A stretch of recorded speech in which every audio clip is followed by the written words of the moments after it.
The boys keep the train going with, they hung on for dear life in this one, but they beat the Oakland A's 10-8 at Rogers Center. And in the very worst case scenario, they win the series over Oakland. The Jays have now won 6 of their last 7 games. They are now 10 games over 500 at 72-62. And the boys are buzzing. They're only 1 game behind the Oakland A's.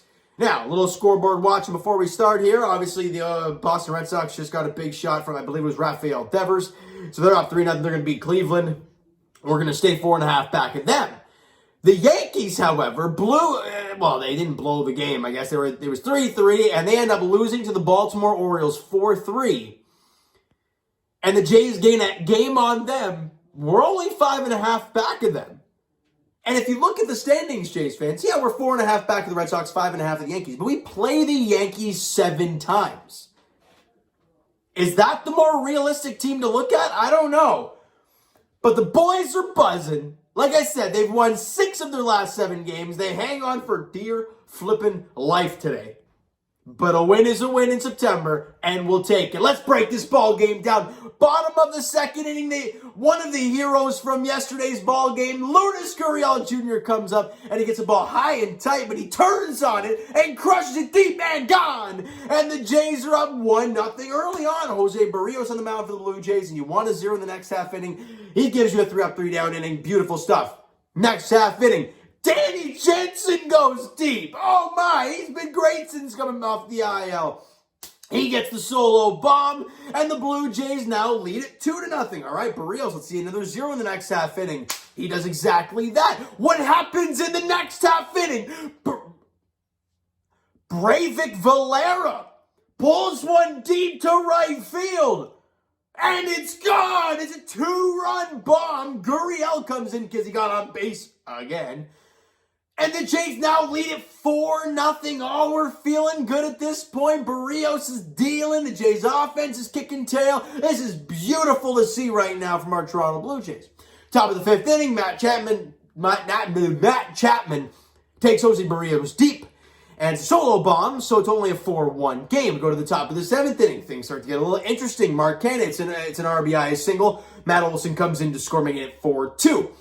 They pull Jose Barrios, and understandably so. He was like 105 pitches, whatnot. I get that. They bring in Adam Simmer, and he gets a little jam shot. Marcus Semien on the bounce, can't make the play. That's a tough play. That thing's spinning like crazy. But it gets underneath his glove from Chad Pinder. Mark Cannon comes in to score. It's now 4-3. We're freaking out. Simber gets out of the inning. Good stuff. But in the bottom half of the inning, with Vladdy and Bo Bichette on, Bo gets hit in the head. No, was that inning? I can't remember which inning. No, it was not that inning. I think it was the 8th inning. He got clunked. But with Vladdy, no, Bo hit the single to right field. Right, as a little dribbler through the right side. Right, and Vladdy walked, bringing up Teoscar Hernandez with nobody out and 2 on base. And, Teoscar Hernandez has had a great year. He's had a great last couple seasons with this team. But that home run, that is unbelievable to watch. The fact that, you always hear, the high fastball. Right? The high fastball gets guys to chase it. At eye level, it looks good. You can't do much with it. This ball was up and out of the strike zone. Teoscar Hernandez climbs the ladder, gets barrel the ball, and crushes it to left center, or more or less left field, and it's gone. A 3-run bomb. So the Jays can kind of exhale a little bit now. They now have a 7-3 lead. All is good right now. We go to the next half inning because the Blue Jays put up a 0 in the top half of the 8th inning. Lourdes Gurriel Jr. comes up with the bases loaded again. Could he do it again? Well, he hits a ball hard to center field. On comes the center fielder diving, can't make the play. Teo comes in. Bo comes in. Vladdy comes in. The Jays lead it 10-3, and we're like, oh, baby. Gurriel's on fire. The Jays scored 10 runs. They got 15 hits. They're feeling fantastic. And they're on the verge of winning their 6 of the last 7, and at least winning this series, winning the first 2 games of the set at the very least. Incredible stuff.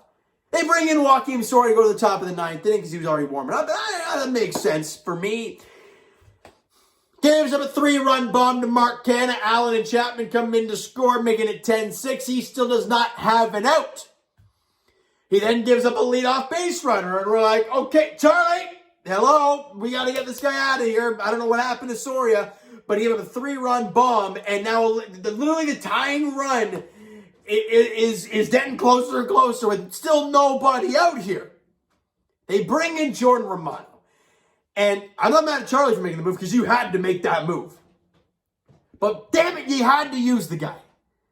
Like, in a 10-3 ball game, you got to lock that baby down. Just get 3 outs. Soria couldn't do it. You bring in Romano, and the first batter he sees is Sean Murphy, and he gives him a 2-run bomb. It's now 10-8 with still nobody out. And we're all sitting here like, okay, no, we're not having this happen to us tonight. We did it to them yesterday. This is not going to happen today. And Jordan Romano gets Yan Gomes to fly out. Gets, I forget who it was, to fly out to Gurriel. Harrison to fly out. And he gets the final out of the ball game. Chris Davis to strike out looking. And the Jays hang on for dear life and win it 10-8.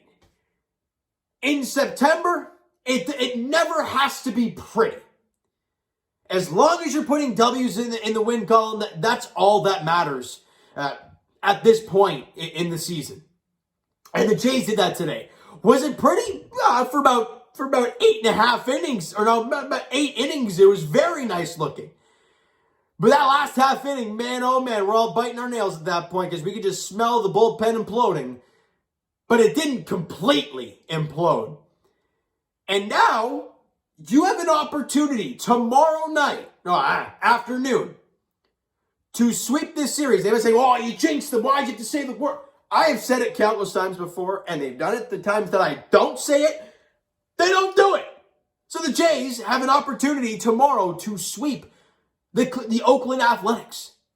Cole Irvin is on the mound. Irvin for the Oakland A's tomorrow afternoon against possible Cy Young Award winner Robbie Ray. If there is any guy that you want out there in a possible sweep situation in a big game against a team that you're still trying to catch, that's the guy you want. And he's going tomorrow afternoon. It's going to be a big day at Rogers Center because Jays fans, think of it this way. You lose that game tomorrow. Yes, you've gained games because you won the series. But if you win tomorrow, you tie the Oakland A's. You'll jump them because of the season series. I don't know about games in hand and whatnot. And you would have swept them. You would have won 4 in a row, 7 of your last 8. You know, and if you lose, you're then 2 games back, and you don't play them the rest of the way. So it is a massive, massive game tomorrow afternoon. Cole Irvin, Robbie Ray is the pitching matchup at 107. It is going to be a wild one at Rogers Center. Guys, you know what? That is going to... No, what am I doing? What am I talking about? I didn't even do stats or anything. Hey-oh, I'm just too jacked up, and I'm too ready for tomorrow's game, to be honest with you. Bo Bichette went 2 for 4 in the game, scored a couple runs. Good to see him starting to swing the bat a little bit better. Lourdes Gurriel Jr., when this guy gets hot, you can barely get him out. We haven't seen that all year, but we are starting to see it now from Gurriel. He went 3 for 5, had 2 runs, scored 4 RBIs, back-to-back games with... Back-to-back games with 4 RBIs and obviously hit the home run. He is on fire over the last few games. And Danny Jansen, now hitting at the Mendoza line. He's hitting 200 on the year. He went 3 for 4 today with a run scored, an RBI, had a home run and 2 doubles. Stay hot, Danny! And he called an incredible game today. Jose Barrios was fantastic. The line, you can look at the line and say, well, he gave up 3 runs over 6 and 2. He was great. He absolutely dialed in. And before that Matt Chapman home run, in the top of the 5th inning, he didn't allow a single hit. And how many times have I told you guys that after you score a run, you want that 0. And not only did he give you a 0, but he gave you 3 up, 3 down. And what did your team do in 3 innings? Score in every single inning. Doesn't happen all the time that way, but it did today. Barrios was fantastic. 6 2/3, only allowed 4 hits, 3 runs, 7 strikeouts, and did not walk a batter. He was stellar again today. Back-to-back really, really good outings for Jose Barrios. Adam Zimmer went a third of an inning, allowed 1 hit. It was unfortunately that hit that brought in the 3rd run that Simeon couldn't grab.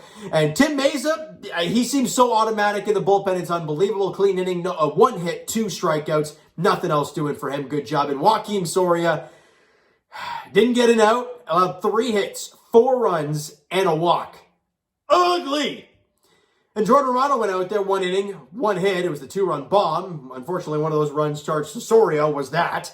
And 1 run allowed. Obviously, the Murphy run counted towards Jordan Romano. He got the strikeout and was able to get the save and lock this baby down. And Jays fans, I'm going to leave you with this.